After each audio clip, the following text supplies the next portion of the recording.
John Kinney, please come on down. So John's coming up. It won't be a surprise to anybody that I also have a crush on John. But you can't. So a lifelong resident of Arlington County, John Kinney has a deep understanding of the county, its history, and its aspirations. After graduating from Duke undergraduate and the University of Chicago Law School, John returned to Arlington to start practicing law at being Kinney & Corbin, practice started by his father. John's built his practice here, and it's quite a legal practice that he's built. He's thought of as one of the top land use attorneys in all of Virginia. He was the person who completed the first transfer of development rights in the entire state under the new statute that was promulgated by the General Assembly in connection with the major redevelopment and preservation of 2 historic properties in the Clarendon area. Represented the views at Clarendon, a nonprofit organization set up by the First Baptist Church of Clarendon, and community housing advocated the development, financing, and land use approval of the innovative affordable housing project, condominium above the church. He assisted the church in Arlington County in defense of the project in repeated lawsuits that unsuccessfully sought to overturn that approval. He's listed in Best Lawyers in America. He's been AV rated by Martindale Hubble. He's been recognized by many different groups. He lectures extensively with the American Foreign Service Protective Society, Senior Living Foundation, federal and state agencies, and Northern Virginia community organizations. He also is a lead accredited professional and knows about green building. He's highly respected, and his opinions are highly valued.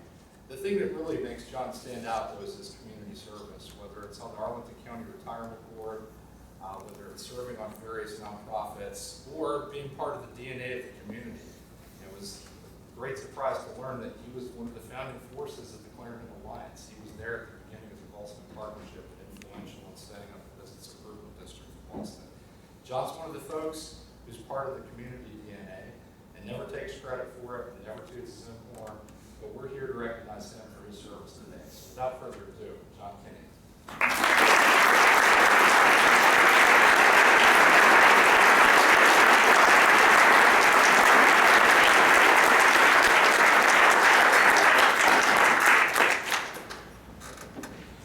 Thank you, Tim. First of all, let me express what an honor it is for me to be inducted into the Arlington Chambers Business Hall of Fame. As I look at some of the former inductees, such as Preston Carruthers, Fred Burrows, Elizabeth Campbell, Neil Nichols, and Sid Albritton, who was inducted this morning, I recognize that these are men and women whose word was their bond and whose handshake was more important than any written document. And I know you didn't talk about Sid that much, but that was a gentleman who, a handshake from him was worth more than an 80-page document. Of course, he wouldn't read an 80-page document, but that typified a lot of the individuals like Preston Brothers, Fred Burrows, that really helped to set up and start the business community in Arlington. So these are individuals who helped shape the Arlington that we know today, and I'm very proud to be considered part of that good group. In many ways, however, I recognize that my father, David Kinney, would be a more appropriate inductee given his accomplishment in the business and legal community than I am. Many of the individuals previously selected by the Arlington Chamber represent an expression of Main Street America. And it's Main Street America that makes this country run. And you in this audience are the individuals who help make Arlington run. From the nonprofit executives to the entrepreneurs who give so much to the country and to Arlington County, Chamber members represent the basis of Jefferson's and Tocqueville democracy. You give your time and your effort not only to your business or your nonprofit, but to your community, your church, and your family.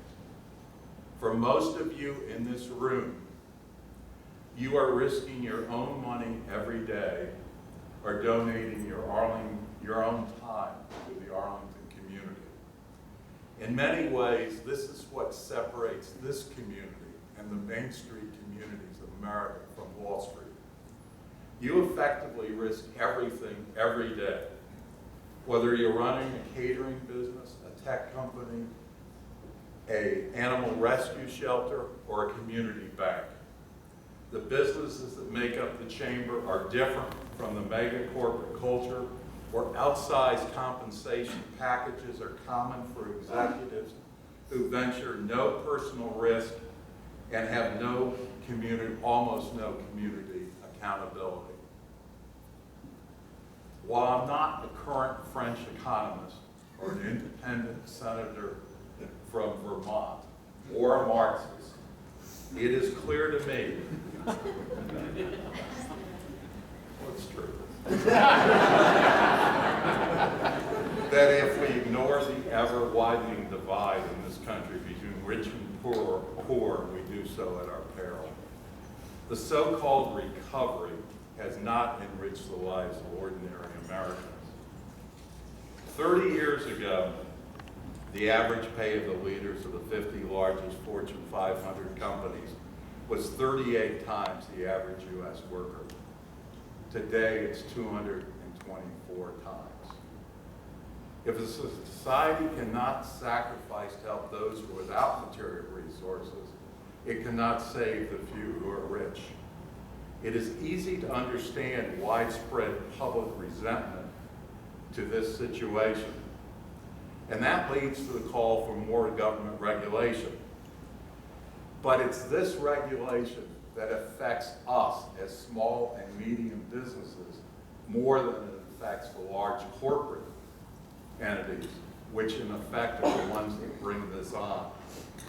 The men and women that I mentioned before, Preston Carruthers, Fred Burroughs, Sid Albrecht, Elizabeth Campbell, had a vision that built this community.